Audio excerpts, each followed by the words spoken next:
So I'm going to let Anne start because this is how we planned it. We're beginning with the quiz.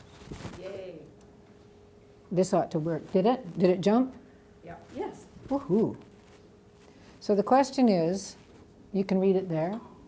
How do you call it? You can read it there. Now I'm just figuring this out. The name of the first video game ever. Okay, Laurie is the one that spoke up very clearly, and she said, Well, my second time, I said Good enough. Space Invaders. okay, shall we check that out? Look at that. Wow. Lori.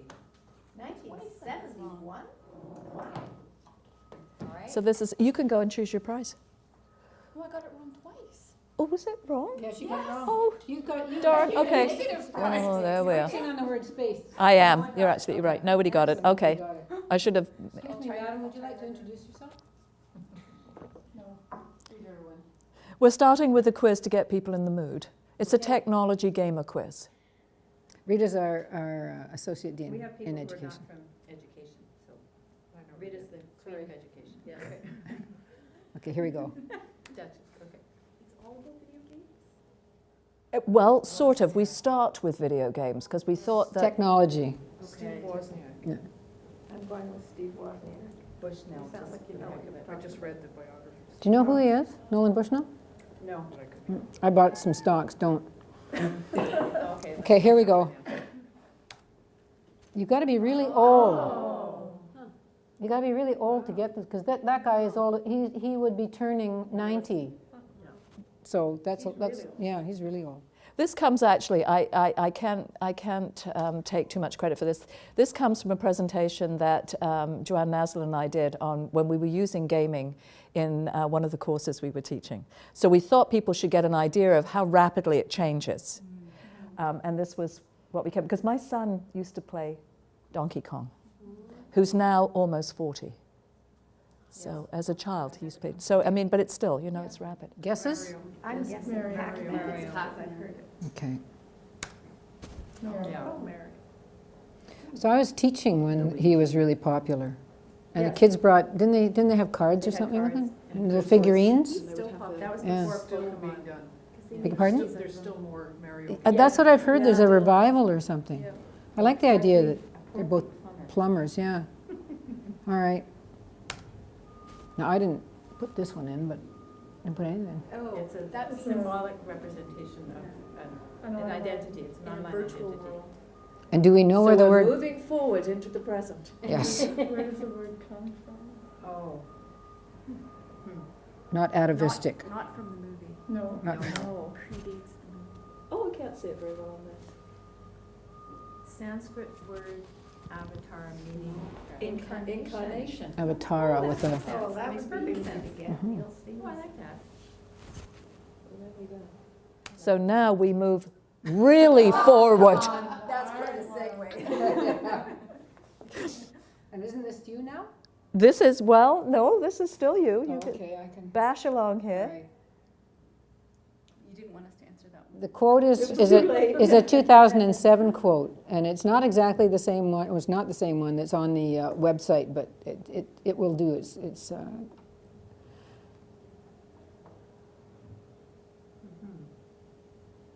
one of the things that's significant about this when we're talking about what the teacher candidates are doing now is the teacher candidates are first expected to address the standards of the profession.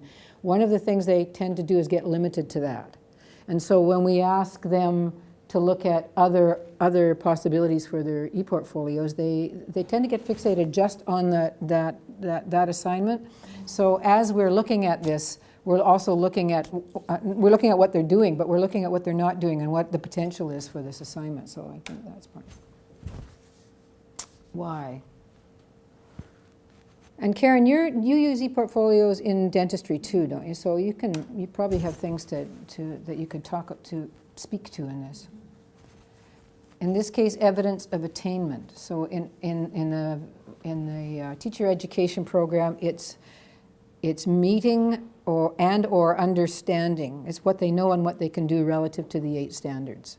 And we're now with the change from the BC College of Teachers to the teacher regulation branch. They've stayed with the standards for now. So are we. Oh, they have, okay. Yeah. There's very little that they're telling us about any changes that they're making. So we're just sticking with it. So why are we here? So on you go there with the next one. This is just sort of to say that we've done our introduction. Did you want to introduce the study, or? Yeah, we had a TLEF grant to help us with all the resources like the e-coaches and resources like the web page that we developed, and also anything that came out of that. We hired a co-op student for some of the technological things.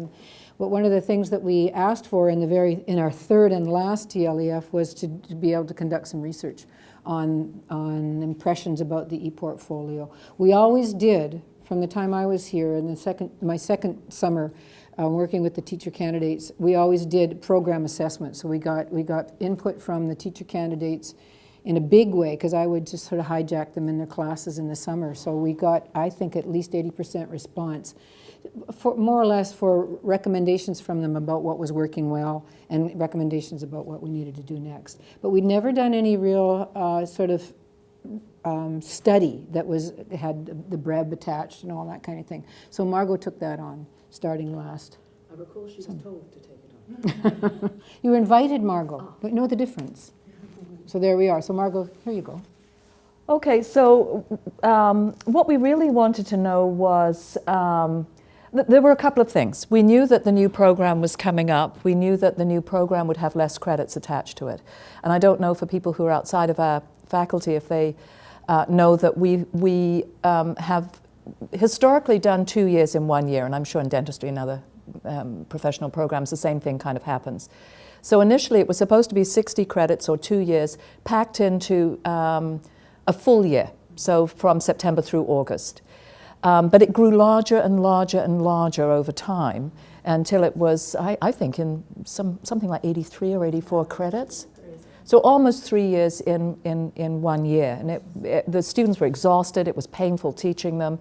It was something that needed to change. So with the new program, it was decided that students would take 60 credits. That was it. That was all. Everything had to fit into this 60 credits. So we knew that the courses would change. We knew that we had to keep the e-folio. And at that point, I think the BC College of Teachers was still hale and hearty. So we knew that their 8 standards would still need to be shown to be met in our teacher candidates. So we were unclear about how things might play out in the new program in terms of the e-folio, because it was integral to the program, to the teacher's certification and so forth. So what we wanted to do was we wanted to see what the teacher candidates themselves thought was necessary support to make their e-folio successful. We wanted to look at the ways in which technology had been integrated into the e-folio assignment itself. And one of the things, and I'm sure it's the same with any other faculty that's used the e-folio, is the platform itself. It started out as a very clumsy kind of platform that was difficult to use, and well, difficult for people who were starting out to use, and painfully easy and clunky for people with any sophistication with technology. So it took a little while to come up, and then there were all the issues of privacy, right? I think one of the platforms we used was from the United States. So with home security, they could have accessed our students' e-folios. Well, fascinating reading, that's all I'm going to say. You want to go there, good luck.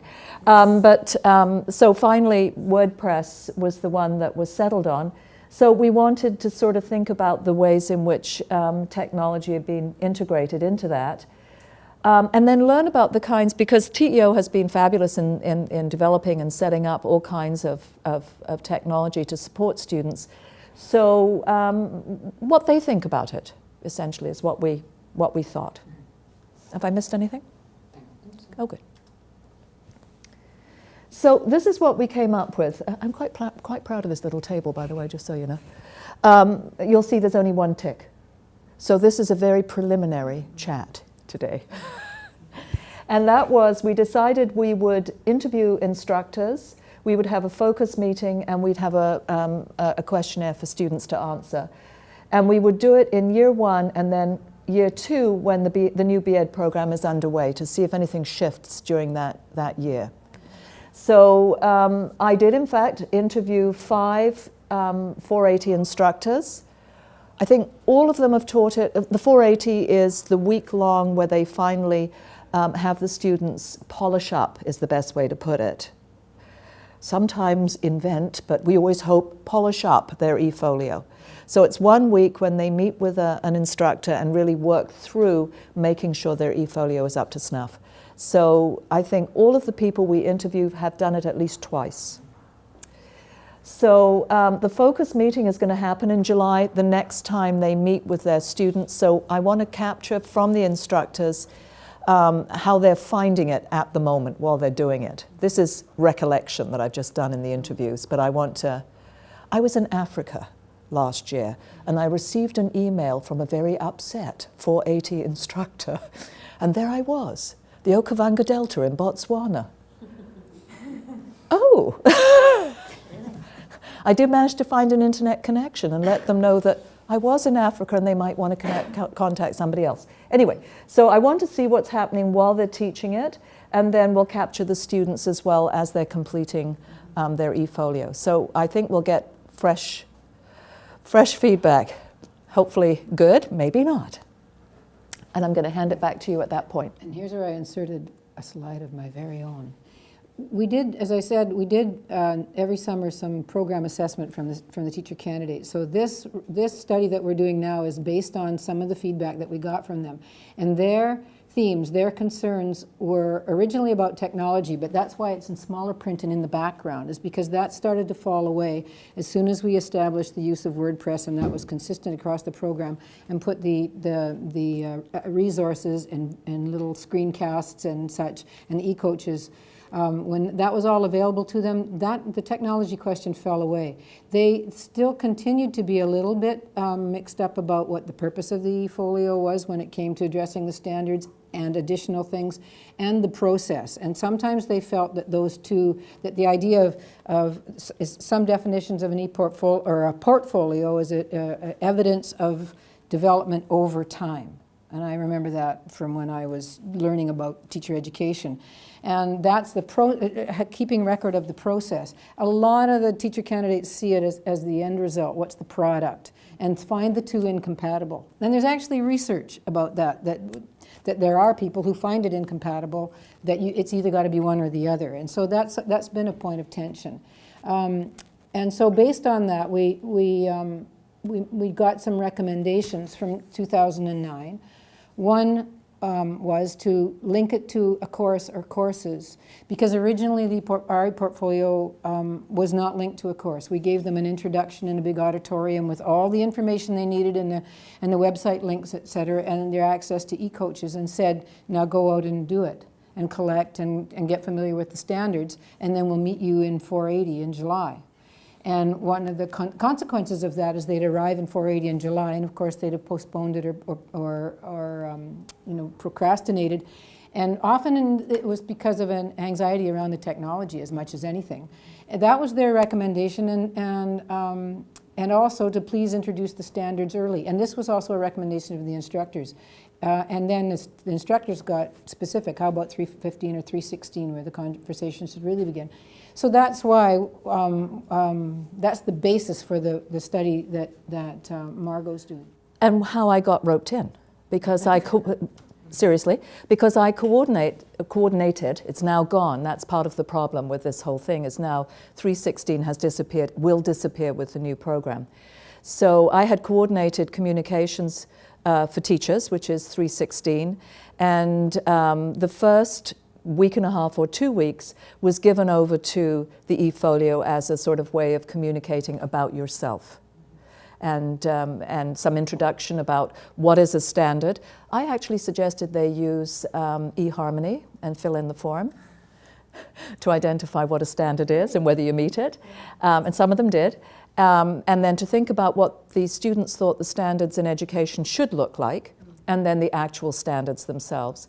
They then looked at what an artifact is by bringing something from home that really reflected who they were, and then to write that reflection. Why is it that hockey stick or that whatever really reflects who I am? So to introduce them to the idea of what an artifact is, and then finally to introduce WordPress when it And that was it came just into being. almost a serendipitous. One day somebody said, "Do we have a grad student who can go into every single one of the how many sections of 316, and speak to the e-portfolio and the technology from experience?" And so Miriam was there, and Miriam had taught 480 and 316, and she was a grad student.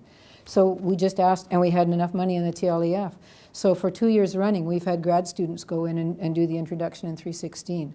And I think that that's something that your study has revealed to have worked. Yeah, it has. It has. We also in 316 had a blog, so all instructors were invited into this blog. So any kinds of lesson plans, ideas around teaching, anything that actually was in communications was posted on the blog, and it was pretty popular with about half the instructors, which gives you an idea about how many of the instructors are comfortable with technology. The other half, nah, and I can track, right, because you can see, never registered. So it got bigger as time went by. They're lost, quite frankly, because it's a fabulous blog. It's really developed over time, and Bruce Sini took on the secondary part of it, so because I'm an elementary person. So the secondary part of the blog was very, I think, full as well. So, okay, yes, of course. Have you started looking at the discourse to see if there's been outcomes coming out of the blog? Well, yes and no. One of the things I did was it dawned on me very quickly that it needed to, everybody who was using the blog needed to be an administrator, so that they could post anything that they felt went well for them. So it ended up being a repository for any of the instructors' classes that went well, any ideas they had that went really well. There was also the conversations about things that didn't go so well, with ideas about how to rejig it so that it would go better. So one of them was, for example, one of the assignments required the students to do an observation in a classroom and to really respond quite fully. And it was felt that that was a little unethical by one of the instructors, secondary. So they were very reluctant to use it. They felt that to critique a teacher was not, good form. So another instructor then entered the conversation to talk about the ways in which you could jig that assignment so that it was not, this teacher's an idiot, doesn't know what they're talking about and so forth, but rather to make it a place where students could really focus in on what was important. Is that kind of what you were talking about? Yeah, okay. All right. So it's up to me now, is it? Do we know how to do this? Yeah, just hit the space bar. Okay. Oh, spacebar. But you've got, Okay, so, you just passed the interview questions. oh, did I? Yes, I don't know how to go back. I think you can do that. Yeah, there we are. That's it, and I see The it. back arrow? There we go. Yeah, try that. Okay, because obviously I've got too much information on a page. Big error. So these were the questions. We wanted, frankly, who gets to transcribe these interviews.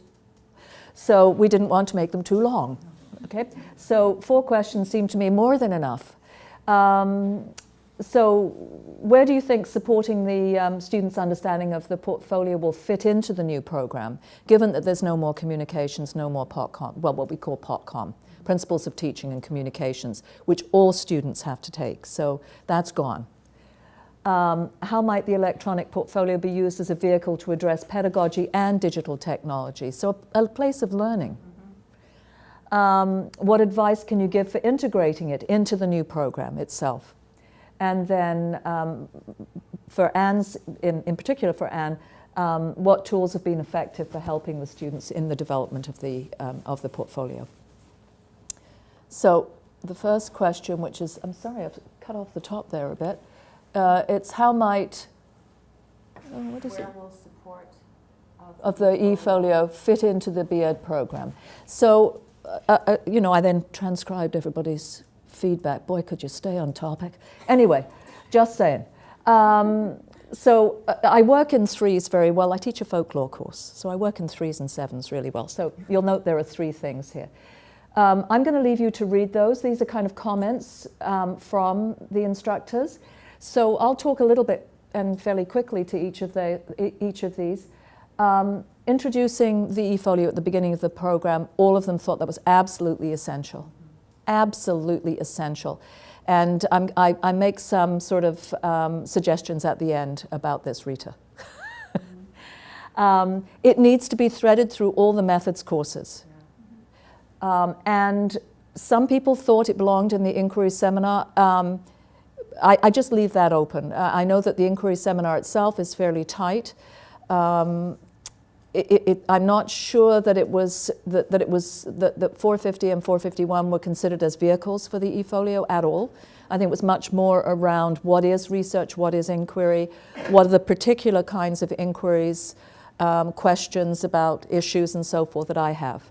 So less about the eFolio and more about that itself, I think. So whether or not it belongs there, I'm not sure. I'm not making any judgments at all. So that was the first one. So really seeing the eFolio as intrinsic to the program is kind of how I came out at the end, having transcribed all of these and thought about it, was that it can't be just a thing that is going to show the students have met the standards for the college or for the ministry. It has to be seen as something that is supported and bought into by all the stakeholders, or it's just a waste of time, honestly. It really is. So, the next question, oh, good, this one comes up. How might it be used as a vehicle to address pedagogy? I kind of like some of the comments that the instructors made here. So it can be viewed as helping them, particularly idiots like me, right, who finally had to use WordPress, a blog, to set up the blog for the communications course. I'm actually quite comfortable with it now. I quite love it.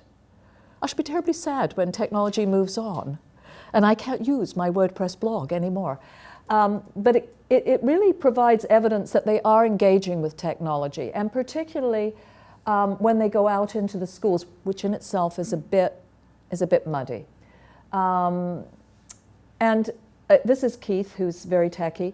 As he says, in the 21st century, the way in which we communicate is really changing. It's not just about written output. It's about the ways in which we represent what we know. So very multimodal, as we would say in our department, right? So this really provides tons of opportunities to kind of engage in new literacies. So that was one of the things that the instructors thought. And again, exploring ways of representing their growth and learning. All of them felt it has to go way beyond the standards.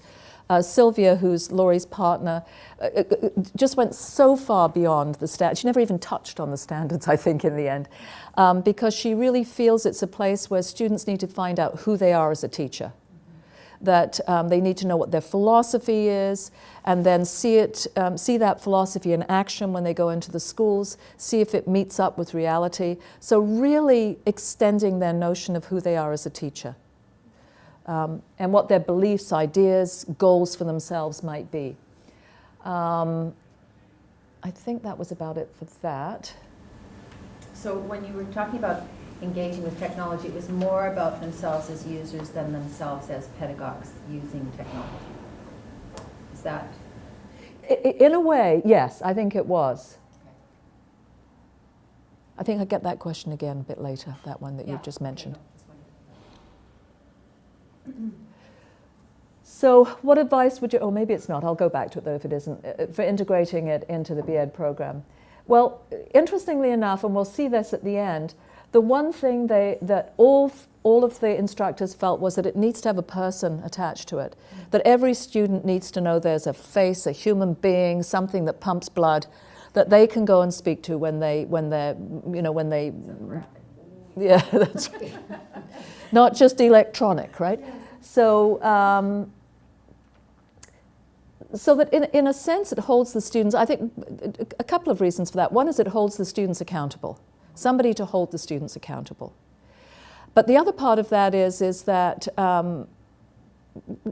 and I think that kind of feeds through the whole thing, that if you're expecting the folio to go beyond the standards, then they need to have somebody to talk to, somebody to bounce ideas off, somebody to think about things.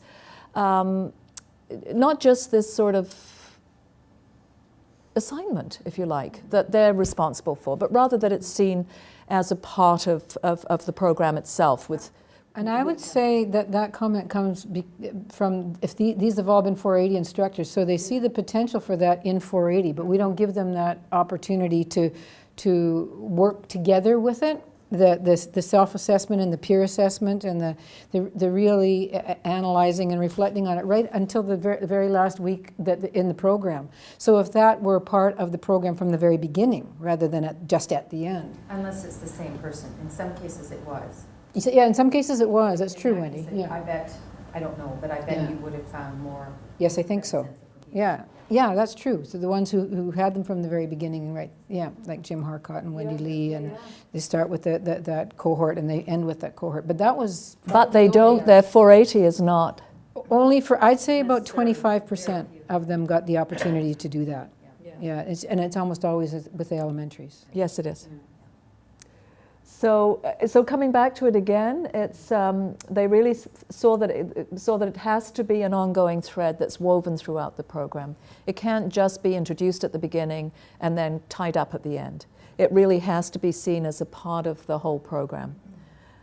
So and incorporating it into the methods courses. And here that was interesting because there was some disagreement here. They all thought that it should have a place in the methods courses, but not in all of them. Because then it becomes, oh shoot, you know, it's music 320, what am I going to put in from there? And then it's PE, you know, 420, what am I going to put from in there? And then it becomes more of a sort of a hurdle again, rather than sort of thinking about which courses make the most sense for them. So I could see, for example, with TEL, it might be, you know, the English as an additional language course that would really support what the students are wanting to do, or in French, it would have something to do with French, or math, something to do with math, right? So to sort of think about it that way, I think is what they were talking about when it was in particular Noreen, I think, and I can't think who the other one was, but they really felt very strongly that it had to be in a method course, but not courses. It seems like LLED is a natural place for them to be the mothership, just because of the nature of it. And That's what Noreen said. Noreen Maguire, because she was teaching 320, and I'm sure it's true with all of the subject areas. We were told on our assignments to put what standards. We all did. So we put the standards on, and she really felt very comfortable with the writing assessment when they're asked to assess students' writing, that it fits so well into what used to be standard 5, I think. I don't know if it's still standard But the 5. point about an ongoing, you know, I think we've heard this often about that was the role that the PotCom instructor was like the homeroom teacher. And that for the purposes of the folio, for the purposes of many things, just burgeoning or, you know, emerging awareness throughout the program, to have someone to share with that you'll see each term, that's an issue, because now that our methods courses are in term 2, the LLED course will be in term 1, so, you know, we have to think about the continued contact. How could we do that? It's a bit like being a grad advisor, isn't it, for the graduating paper? Oh, stop. No, I know, but where we see those people It's that time. in intermittent ways, you know, Yeah. and different ways. It doesn't have to be regularly scheduled. It can be individual. It can be a group meeting. But there's a touching base. And there is, like, you meet certain targets as you go along, which is kind of nice, and they're more comfortable if they know they're doing that. You're right. Yeah, you're right. So just one more, and that was what tools have been effective. The one thing they all thought was that the TEO's website is just absolutely fantastic. She knew that. So tremendous, and all the videos take them through step by step by step. Some need that technical support, but the videos have been really, really helpful so that they're up and running. I don't think the TEO could do more. I think they've done an excellent job, and the PowerPoints that Miriam did were fantastic. So across the board, they couldn't say enough about how good those resources were. But they also said, and this is Noreen, you can take a horse to water, but you can't make it drink. And that was when she said you have to have a human there to introduce the resources and the technology to the students. And once they see it, then they're good to go. But just telling them that they're so busy, they're not going to do it. And every summer we get at least one, and sometimes between 1 and 6, who say they've never heard of this assignment, which just makes me crazy. And That was the email in Africa. yeah, that was the African email, and again, based on feedback, we do a number of things to keep them, to remind them, starting with the digital tattoo seminar in the beginning of the year. But I also now email them in December, and then I've just sent another one out saying, you know, it's spring break, you might want to review what you've done so far in your e-portfolio, consider what you're going to do with it on your practicum. Very, very brief. And I'm doing this because it's been recommended to me by the teacher candidates who came before you, by Ann Schofield, and send it off. And then somebody shows up and says, I've never heard of this assignment. And bursts into tears, by the way, is the other. Yeah, it burst. But I tell them we don't cry anymore in 480. Oh, good.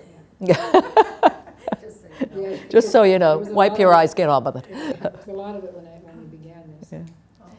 So they would like to see the Tech Coach program continue. They feel that that was really, so I don't know if you know that, but in each of our cohorts, 2 students would apply for and receive a small stipend to be the tech coach for the cohort, so that it was sort of peer advising, peer workshops. They would get together, in the best of cohorts, they would get together with the students and see what they would like a workshop on, and then they would put the workshop together.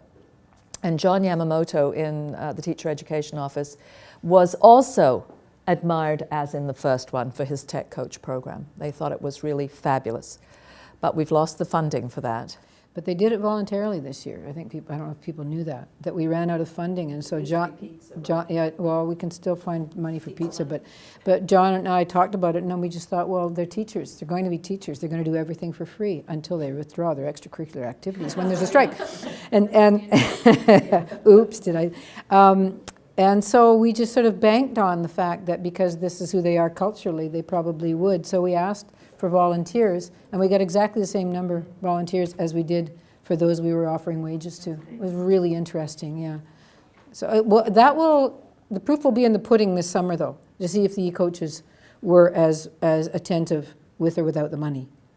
And that'd be an interesting question to ask about the e-coaches this summer, because this would be the first cohort of e-coaches that was doing it out of the goodness of their hearts. Ours looked at it as something they could put in their portfolio. Yes. What, the professional, giving to the profession standard? Yeah, standard 7, I think. Yeah. And then finally, the thing I mentioned earlier, they all said this: ensure the teacher candidates have human involvement involved in supervising the e-folios. But still there is the introduction, that human element that answers all those little permutations and questions that you need a human being to solve. My middle son would say not. You could probably do that on Google somehow. But anyway, give that responsibility to one person who knows that at the end they're also responsible for passing them through it, so that it will be looked at, it will be done, and it will be done. I think it's well at the bottom there. Sort of. So those are the 4 questions and kind of what came back. So my findings. Now, you realize I did this weekend, so it's a little bit rushed. I'll probably go back and look again to see what they said. But the successes of the electronic resources on the TEO website, huge success. And from muddy, confused beginnings has emerged a clear, worthwhile graduating project that provides evidence of a teacher candidate's learning strengths and abilities. I think that's absolutely come about. It's taken a while. How many years? 5. Well, 6, because I've been here for 5 exactly. In the perception of the instructors more than the students? Yes, yeah. This is just from the instructors. Yeah, no, we're going to get to the. So challenges in the new program. So one will be the introduction of the e-folio from day 1. I don't know how that's going to look. I could suggest an orientation week, but Rita would have to think about that. Someone to supervise a teacher candidate's e-folio from day 1 through development and completion. Finding ways to thread the eFolio throughout the program, so buy-in from the methods instructors, that's not big. It is not big. They absolutely do not buy into that. Unless they're also. Yeah, unless they're a POTCOM person. Doing part-time. Yeah. Commitment to helping teacher candidates identify course-based artifacts. Artifact assignments, reflections peppered throughout the program, so a gradual building of the eFolio rather than a kind of a blitz at the end. And then providing cohorts with e-coaches to provide further tech support. So this comes in really from the instructors. And then finally, once we've gathered and analysed the teacher candidates questionnaires, we'll have a better idea of their understanding of the role of the eFolio in the BEd programs, what supports were helpful and what further supports might be needed. Anne, add? But I think, Anne, that some of what you put on the as resources on the Teacher Education Office website is in response to your kind of focus group end of program discussions that you've had. So what I'm trying to say is that, in a way, I think that what you have been learning all along, every year, you've been trying to attend to what you've been gathering. Is confirmed here. Yeah, so, I mean, as you added that information, it was based on that the students needed that information. Well, that's where I had my little Venn diagram in the beginning. That the program assessment that we did by asking the teacher candidates for feedback, and I asked instructors as well. Yeah, that the resource site that they talk about, that they're so appreciative of, much of it is come from the recommendations. For example, they wanted examples. Well, the first year we didn't have any. So then I got the recommendations from instructors about who would you recommend, ask for permission from those students, and put the examples up on the screencasts. And much of it also was done by the co-op students who had the technical savvy to do those kinds of things, but at the recommendation of the teacher candidates. Yeah. Is that what you're asking about? Mm-hmm. And then those were built into a couple of our orientations that we had in August. That's right. And those were really helpful, just going through where the screencasts were and right. showing how easy it was to see. Yeah. So that helped to reinforce those of us working with the candidates. Yeah. I found that really good. Yeah. And I developed a blog too, on WordPress too, after several years. And that was an explanation of what e-portfolios or portfolios have been historically, and what the purpose, and dealing with the purpose process conundrum, and that's also been incorporated into the technology resources as well. But I find that the thing that was most important, I think the thing that made it successful so fast, was pairing the technical resources with introducing it in a course, in like the 316 homeroom equivalent. And that has made all the difference in attitudinally and everything. And before... So the challenge is to find that home again. Yeah. I mean, one thing that I guess we haven't done is we haven't done a comparison before and after e-portfolios were in the program. So kind of back to a little bit of what you were getting at, and that is kind of the robustness of their own knowledge base at the end of the program, and what impact does the e-portfolio have on that kind of coherence, or how they're able to actually distill everything that they've learned into something that they One of the things that, and Anne and I had talked about this as well, one of the things that we talked about is that sometimes the students don't know that they actually have done that until they go for an interview. And then all of a sudden they realize that they've gone through a lot of this thought as they've been putting things into their eFolio, and they're able to respond more readily, easily to the kinds of complex and difficult questions they're asked by people at a school board interview. Yeah, so then, like, what I'm thinking of doing is going out to the practitioners in the community, getting to reflect back on what they learned in the projects we set up, and is that helping you now? Yes, that's a good question. Yeah, it is a good Yeah. question. Because right now I'm sort of in a tug of war with our second years, because I have them do just a very little assignment, because I do an international peer review on a web platform, so I was doing some work with other students around the world. So I have the second years just go in as lurkers to see the process, so they have a good idea of what's going on before they consider the project in third year. Well, we see no reason to do this, we don't see the purpose of this, Yeah, usually, boy, is that familiar. Oh, you've heard that before, Yeah. and then you mentioned the thing of digital tattoos, so I started introducing the concept of digital identity, and I mean, dentists have blogs and Facebook pages and everything. You've got to start really thinking about this, and then I get this snarky, we're well aware of what digital identity is, you know, what it really comes down to is they don't want to spend the time on it. Yeah. That's what it comes, that's, you know, Yeah. let's, you know, let's be serious, but they'll put up this pretense that they Yeah. want to see what the input. Yeah, we get pushback too from some of the teachers. Part of it, my impression is, part of it is when they cross over into being a professional. And in the teaching profession, in the law, we're held to a higher standard. And so you have to make, when we sign that certificate, we have to make some decisions about the kinds of privacy and the kinds of playfulness, if you want to call it that, I'd like to, that we have to give up. Because by law, we're not allowed anymore. Yeah. And so when we do that early in the program, we get a lot of resentment, you know, shoot the messenger.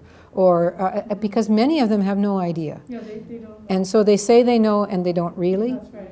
And you know, it's just life. You don't know what you don't know. And Margot was saying that you know, we get, so Rita, I was going to say, we do have a little bit of before and after, because we have some of the program assessment that came from teacher candidates before the e-portfolio was introduced in 316. And just as WordPress was getting started and refined. And so those who went at, when it was the assignment without a course attached, when they would go right through the year independently and come out in 480 and then have to do it all in 1 week and cry, there's a whole different, there's a very much, this is just hoop jumping, there's no purpose in this, I would never use this again, e-portfolios suck, man. And now what we're getting is what was very interesting. Michael or somebody just on their own accord put up on the login site, would after you graduate, would you continue to use the e-portfolio? And we had half the student body respond to that. Just the fact that 50% responded to it was a surprise to me.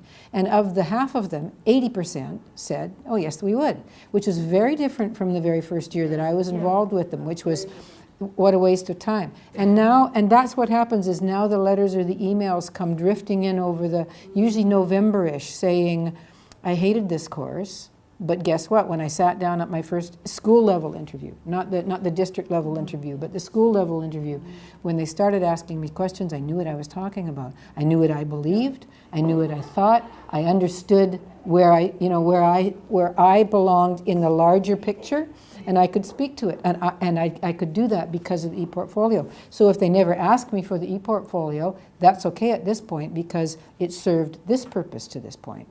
And that's been really interesting for me, but that's just casual. We haven't got it sort of formally documented. I think we should do SurveyMonkey. Can't, American. But there's fluid surveys. There are other ones, Yeah. That's There's some more Canadian-based ones, yeah. But you're right, we can use a Canadian-based one. I have to look back. Yeah. I've just done a survey on it, in fact, Yeah. the Canadian one. I'm just in terms of, you know, thinking mechanically here, if 315 is the logical place, and it probably is, because it goes through both terms. Which one? 315. Oh, the practicum, practicum, yeah. Okay. So if that were the place, I'm wondering, is there any way we could attach We're attaching a lot of things those days. half a credit, well, I'm just thinking half a credit to the person doing 480, or however that might work. Pizza, I don't know. To the person who is doing 480, I mean, I think it would be a richer experience for that person as well, if he or she had some contact at some point in 315 in both terms, just as a touch point. Hi, I'm the person who's going to be with you in the summer. Just to talk about it, go with them to the whatever session that we have in Scarf 100, and have a little seminar right after that to say, here's what it means, here's what we'll, just to touch base. Is there some way that could be built in? Well, they're two different workload years. So I'm not sure we could guarantee that we even know who that person's Oh, going to because be. the summer, oh, okay. Is it not, I thought it was a 12-month appointment for someone. to include some of the inquiry 3? It might be. Okay. I'll do it again. I can't say yes or no. No, and I'm not- So many variables. Okay. We ate the sushi and the pizza, it's No, gone. I'm just trying to figure out. But if I understand you, I mean, it is about them wanting to see that continuity, and maybe that can happen other ways, I don't know. Yeah. If that's not possible. Yeah. It's That would be certainly the about question. touching base with them That would be the regularly. question, yeah, is there a way? Yeah, because I'm the e-portfolio coordinator for our four-year Mhm. e-portfolio project. And they do touch base with me But are you the person who works directly, you're the coordinator of the e-portfolio project, of the project? How many students, Karen? 55, Yeah, see, we will have nearly 10 times that. yeah. The problem is, we should know in September who the. I'll just put up the findings, shall I? Inquiry 3. For Anyway. John, who's just arrived. Let me see if I can. Oh. Any advice you can give us from other places? Yeah. Oh, It'll come back. look. All right. But we want your advice. Oh, yes. Here, I'll hang on to her to see. My advice Yes, from me? yes. What have you found out? I did run this past my husband, who's in medicine, by the way, because, you know, I like to practice. And the last part. And he said, cool, he said, that sounds pretty good, because they have problem-based learning in medicine. He said, Yes, certainly. we should have an e-folio for that. There are 6 competencies in medicine. Yeah. I said, don't even go there, honey. You don't know what you're taking on. Well, we- But he thought it was an excellent idea for Well, we them. have 2. We have the one, we have a pilot project going on for the second year now. We started with the first years. Right. And they are answering 8 of the competencies. We have, I think, 47 competencies right now. We're trying to reduce it to 8, but right now we have 47. So we've identified 8 competencies, and they're to reflect on how their learning has represented each one of these competencies in each year. Right. But it's tied to a course. That So I'm it not is the tied to a coordinator of the course, but I'm the coordinator of the project. Mm-hmm. And then I have my own e-portfolio project in the course I teach, Right. which is different again, which Right. I've been running that for about 6 years now. And I'm starting to look at outcomes from that, Right. because now I'm starting to get enough data in. But the e-portfolio and then the international peer review, which is the offshoot of that, they're options, so not all the students take it, so my numbers are low. Because I start out with 55 students and then maybe only 20 will take it. Right. So I've had to wait years to finally get the numbers up Right. to start looking at outcomes. And you're convinced this is a good way to go? Makes them think, it makes them... Well, okay, you know, well, I mean, you guys are teachers, you know it's really hard to get a cause effect in education. But yes. since I've started this program, my course average has gone up 10%. Oh, wow. So They're engaging. that's one of the, yeah, they're engaging. Like I said, the second years, it's the second year I've had them in as lurkers, and they're fighting back this year. But the third years, yeah, they're fighting. You'll wrestle them to the ground. Yeah. Because they don't see the relevance.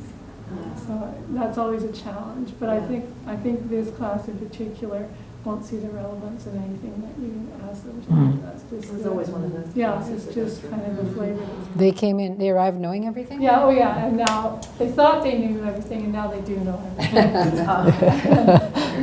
So that'll be an additional challenge with this class. But, yeah, and then so the way we get them into the international peer reviews, we say, you're going to have study clubs that'll be digitally based, and you'll be studying with people in different parts of probably Canada for the most part, but other parts of the world as well. You have to be comfortable being able to document your work, get it up there, establish your digital identity, so that you learn from this for the rest of your life. It's a format that Yeah, you yeah. use for the rest of your life. We could do that. I'm just thinking of Wendy? how we could bring that in. That sounds fabulous. The real audience. Yeah, yeah, it is. It's a communication then. It's it's a sharing of ideas. It's fabulous. Like for dentists, you just pop a radiograph, digital radiograph up on the screen, Skype it with someone, two Yeah, cities you both away. look at it, yeah. Have you seen this before? What should I be doing? Here are the symptoms. That's where your case is. Yeah, I Right? have problem-based learning, so we Yeah. use case, right, so it's. I mean, so I see that as the future for lifelong learning for dentists, because I practiced as a solo practitioner and for 10 years, and I was so isolated practicing in Burnaby. I had, no one would talk to me. You know, like none of the dentists around me would really talk to me because they had, you know, it was all this old boys club and everything. But so, you know, this is a way to break through that. Fabulous. Yeah, Yeah, it's a great idea. and that's where we're going. So, Professional networks and start them Yeah. early. Super. But you've had a hard time this year getting them to buy in this particular year. this class, now I've got to work with them quite a bit more on it. And, Cool. yeah, Isn't it? All perspectives, yes. I mean, Anne knows all about this stuff. She's heard me talk about it before. In my project. The really interesting one that you presented last time I saw you was the dentists who've been in the profession for a long time coming to teach at the school here and not knowing how because they don't know the technology. They go to teach and they don't know what to do. Yeah. And getting embarrassed, you said. And, yeah. Yeah, and then losing credibility because Yeah. they look like they don't know what they're doing, because they don't. Yeah. You know, they know the dentistry, but they don't know how to work everything to do the It's a very dentistry. subtle thing. Yeah. Yeah, it's true. Or Yeah. not so subtle, yeah. Yeah, so Boy, I think that's, lots of exciting stuff. yeah, I think it's fabulous. Yeah. Takes this a step further, doesn't it? Certainly, at some time, if be able, be happy to come and present the project to you. That'd be Yeah. fabulous, Yeah. absolutely fabulous, yeah, I'd love to For see it. sure. Really would. Yeah, because we've developed our own web platform and everything through U21 and working with different universities around the world. Right, And, yeah. and you just contacted them? Well, no, because we have our Oh, you own dental joined it. group in U21, so we Oh, I always see, go, we go so to you just kind of meetings. joined And up? the former dean, Ed Yen, got me, he saw how I was going this project, and he got me into that group so that I could start collaborating with other universities. We have a really strong exchange with Hong Kong and Birmingham, England, through U21. Right. We have UC, San Francisco, very strong. I was about to make a joke about British dentists, but it's probably best I don't. Yeah, we won't go there. Speaking of tattoos. Anyways, I've got. Thank you so much. Yeah, if you want to hear more about the project, I'd be happy. Does Anne have your contact? Yeah, Good. Anne and I are Great. friends. Thank you. Nice to be with you all. Yes. Yes, Bye-bye. Thanks. Bye-bye. See you again. Thanks, girls. Well, thank you.